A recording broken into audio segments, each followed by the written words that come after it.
TBS পডকাস্টে সবাইকে স্বাগতম। সঙ্গে আছি আমি রোকনুজ্জামান মনি। গ্যাস সংকট চিন্তার কারণ হয়ে দাঁড়িয়েছে সাধারণ মানুষের।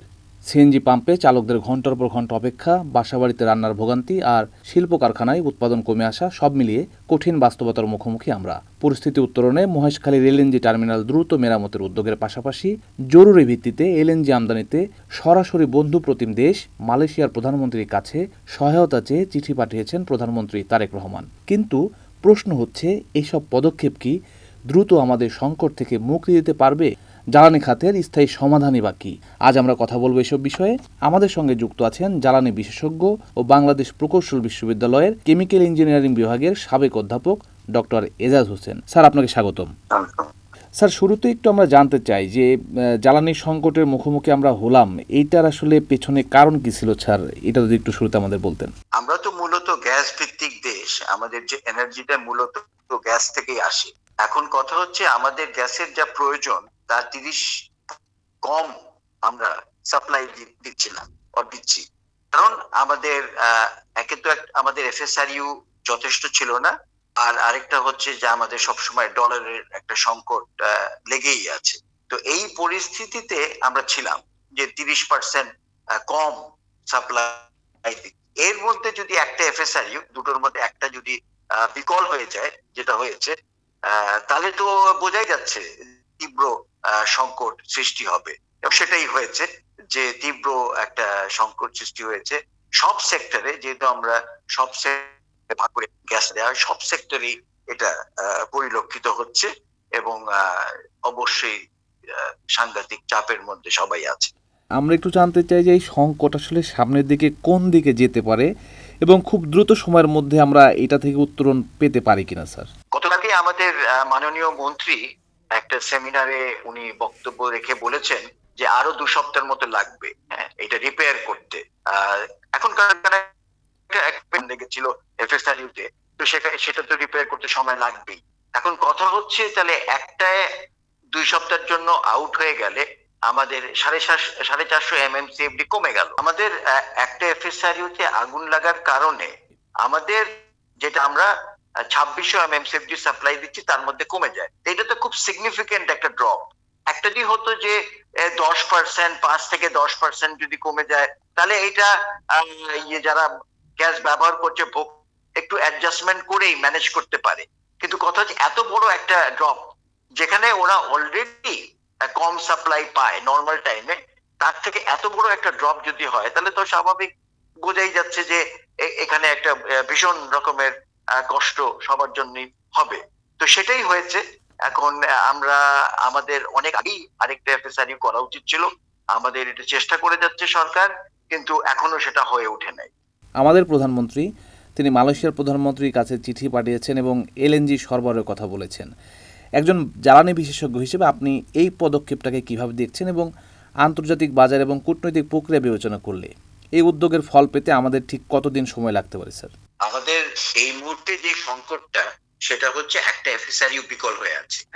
এবং আমাদের গতকালকে আমাদের মাননীয় মন্ত্রী বললেন যে দুটো জাহাজ, এলএনজি জাহাজ অপেক্ষা করছে রিগ্যাসিফিকেশনের জন্য, তারা পারছে না। তার মানে এই মুহূর্তে ওনার যে উদ্যোগটা মালয়েশিয়া থেকে এলএনজি আনা, আমাদের তেমন কোনো সহায়তা দেবে না। তার মানে আমাদেরকে এই মুহূর্তে আমাদের সংকটের হচ্ছে আমাদের এফএসআরইউটাকে ঠিক করতে হবে। কিন্তু কথা হচ্ছে যে আমরা যদি একটু ভবিষ্যতের কথা চিন্তা করি, খুব বেশি না, মাসখানেকের ভবিষ্যতে যদি চিন্তা করি, আমাদের তো কন্টিনিউয়াসলি আমরা কিনতে থাকি জাহাজ করে, আমাদের তরল এলএনজি আসতে থাকে। এখন কথা হচ্ছে আমাদের কাতারের সাথে যে চুক্তি ছিল, সেটার চুক্তি অনুযায়ী তারা আমাদেরকে বলেছে তারা 50%-এর বেশি দিতে পারবে না, কারণ ওখানে যুদ্ধে বেশ ক্ষতি হয়েছে। তার মানে আর 50% আমরা কিনছিলাম কিনছি এখন স্পট মার্কেটে। এখন কথা হচ্ছে স্পট মার্কেটে অনেকগুলো সমস্যা আছে, তার মধ্যে সবচেয়ে বড় সমস্যা হচ্ছে দাম, প্রাইস। তা আমি আশা করছি আমাদের মাননীয় প্রধানমন্ত্রী যে চুক্তিটা করার চেষ্টা করছে, যেভাবে এলএনজি আনার চেষ্টা করছে মালয়েশিয়া থেকে, সেখানে এলএনজির দামটা তুলনামূলকভাবে কম পড়বে এবং মোটামুটি সময় মতো আসবে। তাই আমি মনে করি এই উদ্যোগটা অত্যন্ত ভালো।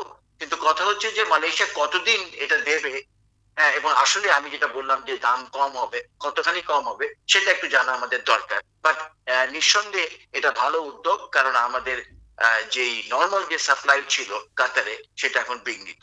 মালয়েশিয়া মহেশখালীর মতো একটি মাত্র ভাসমান এলএনজি টার্মিনাল বিকল হতেই আমাদের এই রকম একটা পরিস্থিতি তৈরি হলো। স্যার, এলএনজি আমদানির উপর আমাদের এই যে অতিরিক্ত নির্ভরশীলতা, এইটা আসলে কতটা ঝুঁকিপূর্ণ বলে আপনি মনে করেন? একই সঙ্গে স্যার একটু জানতে চাই যে এই যে এই ধরনের কারিগরি ত্রুটি, এই ধাক্কা সামলাতে আসলে আমাদের কতটা ব্যাকআপ পরিকল্পনা ছিল আসলে?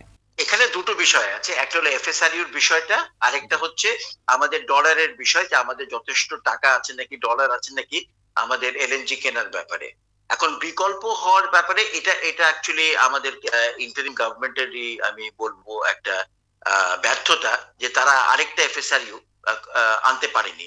কারণ আমরা যখনই কোনো সময় ইঞ্জিনিয়ারিং এ কোনো একটা ইন্ডাস্ট্রিতে ক্রিটিক্যাল যেগুলা বলি আমরা থাকে, সবসময় ক্রিটিক্যাল ইকুইপমেন্টের যতগুলা লাগে তার থেকে একটা এক্সট্রা থাকে। হ্যাঁ, জি। সবখানে থাকে, এটা একদম স্ট্যান্ডার্ড। তার মানে আমাদের এফএসএল এর উপরে আমরা যেহেতু এতখানি নির্ভরশীল, আমাদের একটা এফএসআরইউ বসায় রাখলেও আমাদের কম ক্ষতি হতো, এখন যতখানি ক্ষতি হচ্ছে।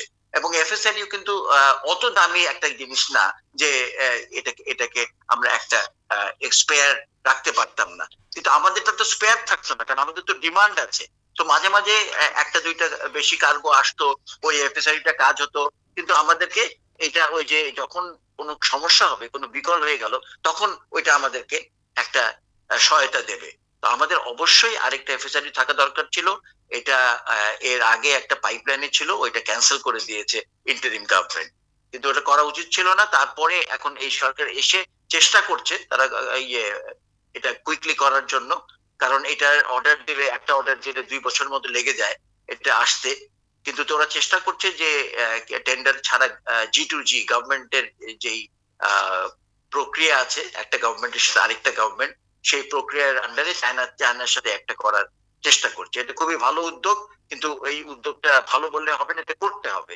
এবং উনি বলছেন যে ডিসেম্বরের মধ্যে চেষ্টা করছে যেন হয়ে যায়। যদি হয় তাহলে আমাদের একটা একটা স্বস্তি আসবে যে এরকম ধরনের একটা সিচুয়েশন থেকে বাঁচবো। প্লাস আমরা যদি টাকা থাকে, ডলার পর্যাপ্ত থাকে, তাহলে আমরা আহ, আরো বেশি সাপ্লাই দিতে পারবো। এখন যখন ৩০% ঘাটতি, তখন আমরা ঘাটতিটাকে আরেকটু কমায় আনতে পারবো। আগামী ১০-১৫ দিনও যদি একই রকম পরিস্থিতি থাকে, তবে এটি আমাদের জাতীয় অর্থনীতি বা সরবরাহে কী ধরনের প্রভাব ফেলবে স্যার? আমি তো ইকোনমিস্ট না, আমি ইঞ্জিনিয়ার, আমি এগুলো নিয়ে ওইভাবে কাজ করি না। ওকে। কিন্তু যেই প্রভাবটা আমরা ইয়ে অনুভব করছি, সেটা হচ্ছে যে ইন্ডাস্ট্রিতে যেটা আমাদের মেইনলি, যেটা বলি আমরা আমাদেরকে এক্সপোর্ট ওরিয়েন্টেড ইন্ডাস্ট্রি, হ্যাঁ, আরএমজি আর টেক্সটাইল, জি, জি। সেখানে অলরেডি তারা খুব সাফার করছিল, সেখানে আরো এখন সাফারিং হয়েছে। অন্যখানে যেরকম সিএনজি তে লোকরা পাচ্ছে না, তারা হয়তো হেঁটে যাচ্ছে, অন্য বিকল্প ব্যবস্থায় যাচ্ছে। তারপরে রান্না গৃহস্থলীতে তারা অনেকে ইলেকট্রিক কুকিং করছে, এগুলোরও ইম্প্যাক্ট আছে, বাট এগুলো আমি বলবো যে মাইনার মাইনার ইম্প্যাক্ট। কিন্তু ইন্ডাস্ট্রিতে যে ইম্প্যাক্টটা হচ্ছে, সেই ইম্প্যাক্টটা মেজর। এবং একটা জিনিস হচ্ছে যে ঠিক আছে, না হয় এখন তারা ম্যানেজ করলো, কিন্তু তারা যদি পার্মানেন্টলি বসে যায় অনেক ইন্ডাস্ট্রি, তখন তো আমাদের চাকরির উপরে, ডলার ইনকামের উপরে, সবকিছুর উপরে একটা প্রভাব পড়বে। সো প্রভাবটা আমি মনে করি যে অলরেডি কিছুদিন হয়ে গেছে। এখন এটা যদি ১ সপ্তাহের মধ্যে ঠিক হয়ে যায়, ম্যাক্সিমাম ২ সপ্তাহ, তাহলেও ম্যানেজ করতে হবে। কিন্তু কোনো কারণে যদি আরো দীর্ঘায়িত হয়ে যায়, তাহলে এটার একটা একটা প্রভাব, একটা দীর্ঘমেয়াদী প্রভাব থেকে যাবে। দীর্ঘমেয়াদী জ্বালানি নিরাপত্তার জন্য এই মুহূর্তে আসলে সরকারের অগ্রাধিকার কি হওয়া উচিত? দীর্ঘমেয়াদীর সলিউশন এখন আমাদের নাই এই মুহূর্তে হাতে। হ্যাঁ, বাট মেয়াদে যেই সলিউশন গুলো আসবে, তার মধ্যে সরকার মোটামুটি সবগুলাই চালু করেছে। এবং ওগুলার থেকে ফল আসবে, তখন আমরা বেনিফিট পাবো। তার মধ্যে স্থলভাগে গ্যাস এক্সপ্লোরেশন হচ্ছে, মোটামুটি ভালো রেটেই হচ্ছে।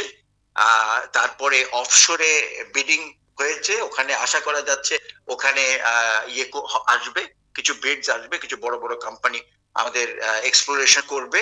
আর নবায়নযোগ্য বিদ্যুতে তারা একটা প্রতিশ্রুতি দিয়েছে।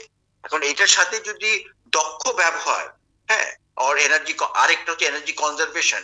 আমি যদি জনগণকে উদ্বুদ্ধ করতে পারি, তারা যেন কম ব্যবহার করে, ওর অপচয় যেন না করে, হ্যাঁ, যেন রুম থেকে আমি চলে গেলাম, লাইটটা বন্ধ করে গেলাম, এরকম ধরনের জিনিসে যদি আমরা উদ্বুদ্ধ করতে পারি এগুলা। আর দীর্ঘমেয়াদে যদি আমরা গ্যাস না পাই আর কম পাই, তখন আমাদেরকে প্রাইসিং দিয়ে এগুলা ম্যানেজ করতে হবে। তার মানে কোন জিনিসের দাম কিন্তু কম রাখলে বেশি অপচয় হয়, এগুলার দামটা ঠিক মতো অ্যাডজাস্ট করে দিলে তখন ঠিকভাবে ব্যবহার হয়। তখন আমাদেরকে বুঝতে হবে যে এটা একটা অতি মূল্যের জিনিস, এটা আমদানি করে আনা হচ্ছে এবং এটাকে ঠিকভাবে ব্যবহার করতে হবে এবং ঠিক বুঝে শুনে। আমরা কিন্তু অনেক কিছু যেগুলো করি সেখানে যতটুকু এনার্জি লাগে তার অর্ধেক দিয়েই কাজ চলে যায়। হ্যাঁ? তো আমাদের ওইভাবে আগাতে হবে। কিন্তু এই মুহূর্তে আমি এটা বলতে চাই না। কারণ এখনো আমাদের আশা যে এক্সপেকটেশন আছে যে আমাদের আমাদের আমরা গ্যাস পাবো আর আমাদের নবায়নযোগ্য বিদ্যুৎও ঠিকমতো সেটআপ